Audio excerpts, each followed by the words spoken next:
Assalamu alaikum. Welcome to the regular tutorial for Learn with Marufahmed. Today we will discuss about upper, lower, and proper function.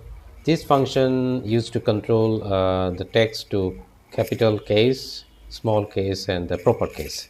So let's start.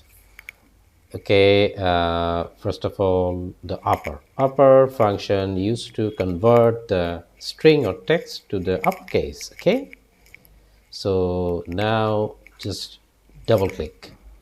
Next, the lower.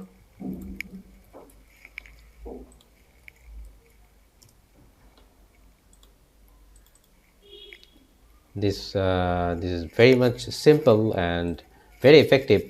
Now the proper proper used to convert the text like same as this text. So we want to convert this text for the proper output.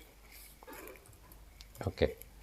So proper means that the first character, the first alphabet will be automatically converted to capital, and the rest of the text will be in the small case.